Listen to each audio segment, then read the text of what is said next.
Et d'ailleurs, deux expressions nous montrent qu'il raisonne plutôt de façon cartésienne.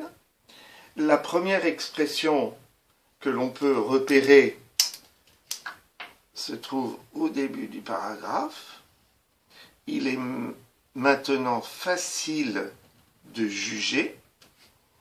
Et puis, à la ligne 10, un autre passage nous montre aussi la logique de son raisonnement avec « à cause de ». Donc vous pouvez noter, l'auteur lui-même raisonne de manière cartésienne avec les expressions de la ligne 9. Il est maintenant facile de juger, et de la ligne 11, à cause de.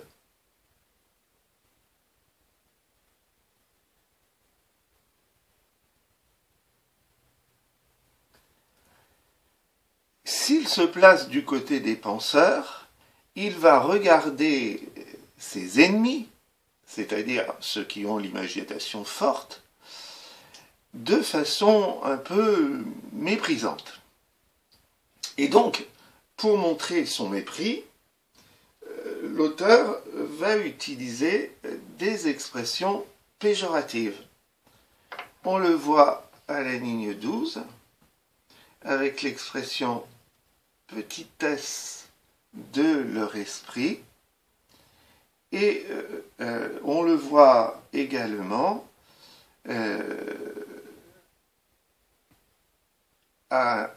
juste après, lorsqu'il utilise le mot « ils ont des visions ». Ce mot-là, au XVIIe siècle, signifie qu'ils ont des hallucinations. Et donc, que l'imagination, finalement, n'est pas loin de la folie. Donc je reprends. L'auteur, et vous le notez, l'auteur qui est un partisan de la raison, regarde les personnes d'imagination avec mépris. Il utilise donc un vocabulaire péjoratif pour les désigner. À la ligne 12, petitesse de leur esprit. Et encore, à la ligne 12, vision, qui signifie hallucination au XVIIe siècle. Et donc, l'auteur n'est pas loin de voir l'imagination comme une sorte de folie.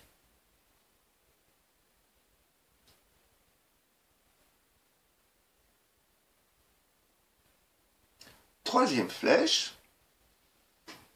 Pourtant, l'auteur semble lui-même victime de l'imagination.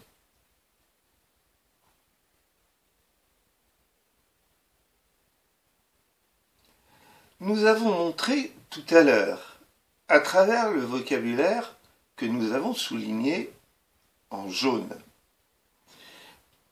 que l'auteur utilisait une figure de style qui s'appelle la métaphore filée. Or, la métaphore, comme la comparaison, ou comme la personnification, est une forme d'image. Ça veut dire qu'il se représente l'imagination à travers l'image de la maladie. Et c'est grâce à cette image qu'il dénonce l'imagination. C'est-à-dire que dans son esprit, il a besoin de l'imagination pour critiquer l'imagination elle-même, et il utilise pour la dénoncer auprès des lecteurs cette même image afin qu'ils comprennent mieux sa démonstration. Ça veut dire donc que lui-même utilise ce qu'il critique. Donc nous allons le noter. Les mots qui appartiennent à la métaphore filée sont des images. L'auteur se représente donc l'imagination avec des images et il utilise ces images pour la dénoncer. On remarque donc qu'il est lui-même victime de l'imagination qu'il dénonce.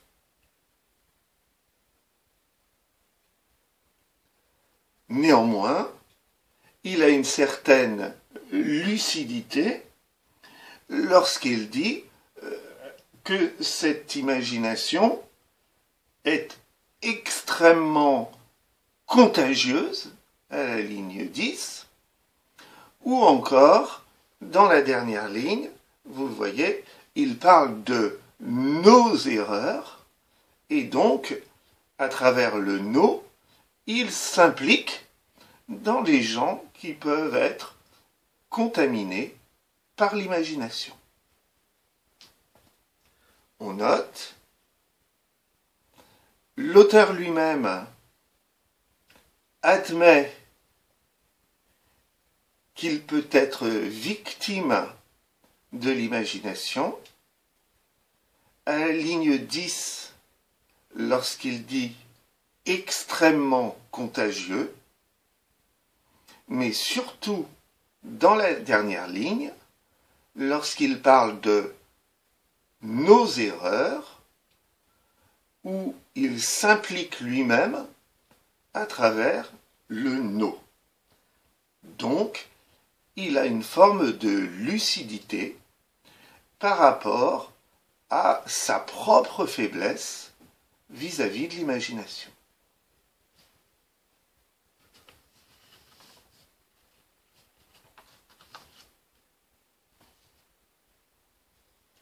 Il nous reste à noter la conclusion.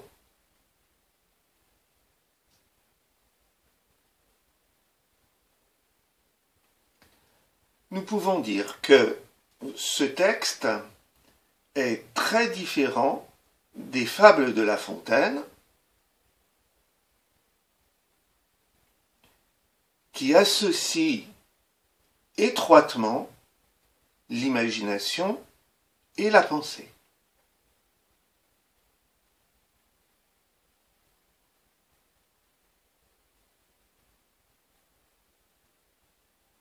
Dans son texte, Malebranche se présente comme le porte-parole des penseurs et des moralistes du XVIIe siècle.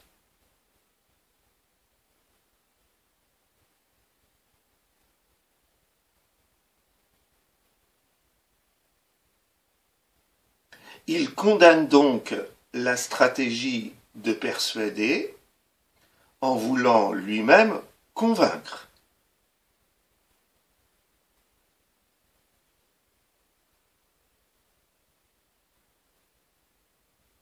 Il refuse donc l'imagination au profit de la pensée.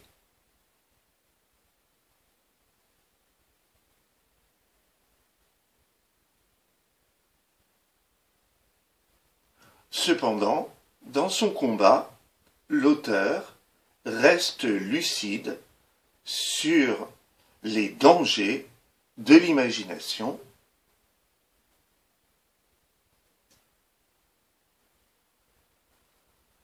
et d'ailleurs, lui-même peut subir une forme de contagion.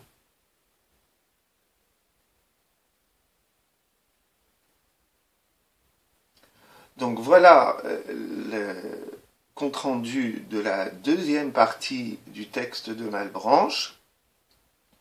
J'espère que vous avez bien distingué les passages dans lequel je présentais le texte et les passages que vous avez à noter sur votre cahier.